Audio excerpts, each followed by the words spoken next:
Nous partons aujourd'hui à la découverte d'un site remarquable, au cœur de l'Essonne, à une quarantaine de kilomètres au sud de Paris. Le domaine départemental de Chamarande est le plus grand jardin public de l'Essonne. Composé d'un patrimoine historique, bâti et paysager, il s'inscrit dans un environnement exceptionnel.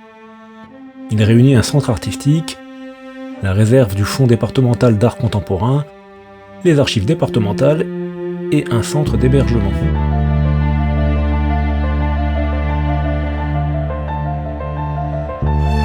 Élément primordial, central du domaine, le château a connu au cours de son histoire des périodes fastes, mais aussi de déchéance. Il porte donc la marque des époques et des propriétaires qui se sont succédés, ce qui lui donne son caractère composite.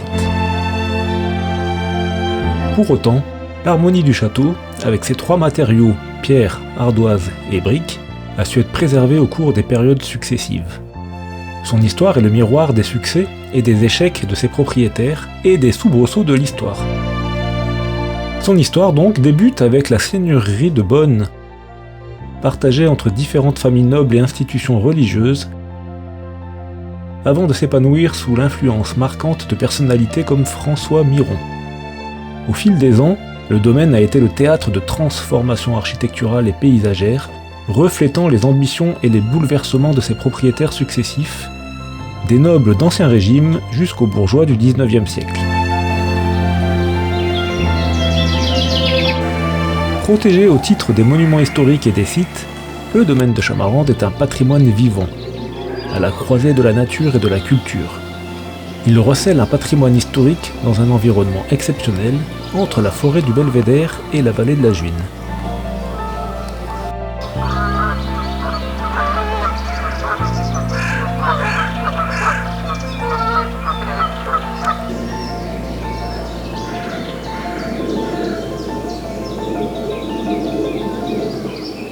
En 2022, en lien avec la mise en place du nouveau mobilier signalétique, le domaine a édité un livret de parcours découvertes.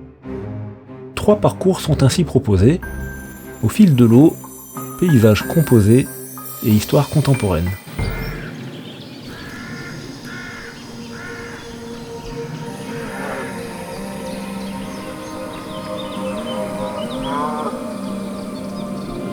Au cœur de la vallée de la Juine, le domaine est un jardin historique offrant un millefeuille de tracés depuis le XVIIe siècle, auquel se surimpose aujourd'hui une palette de milieux naturels. Ces différentes ambiances paysagères colorent le domaine et mettent en scène l'eau, une faune et une flore spécifiques, ainsi que des vestiges historiques. Outre le château, le domaine comprend d'autres bâtiments d'époque et d'usages divers. Certains, comme l'orangerie ou la glacière, ont répondu à des fonctions utilitaires, tandis que d'autres, comme le pavillon du Belvédère, le cabinet des grâces ou encore le buffet d'eau, ont répondu à des usages récréatifs ou esthétiques. Ils ponctuent la promenade de curiosité et déroulent un récit, au même titre que les végétaux, le relief, les eaux et tous les tracés qui composent le jardin.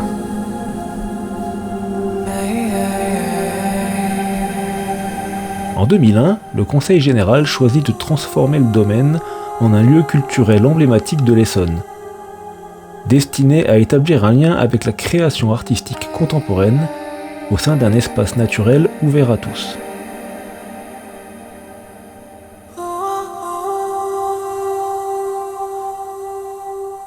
À ce titre, chaque année le domaine reçoit le festival musical Essonne en scène.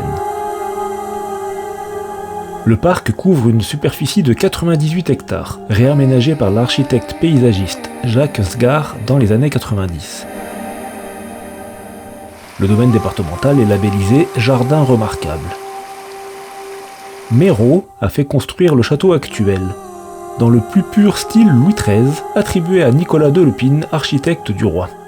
Le quadrilatère, entouré de douves, comprend alors le logis et flanqué latéralement par les communs. Chaque samedi de la fin juillet à la fin août, le domaine départemental de Chamarande accueille des séances de cinéma en plein air dans le cadre du festival cinéma Paradiso. Un important projet de réhabilitation est actuellement en phase d'étude. Il doit permettre de pérenniser l'état du bâtiment et d'agrandir les espaces d'exposition, notamment au premier étage, actuellement fermé.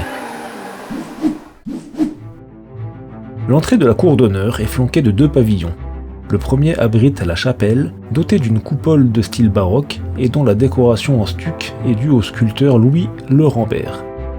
Le second abrite le logement du régisseur.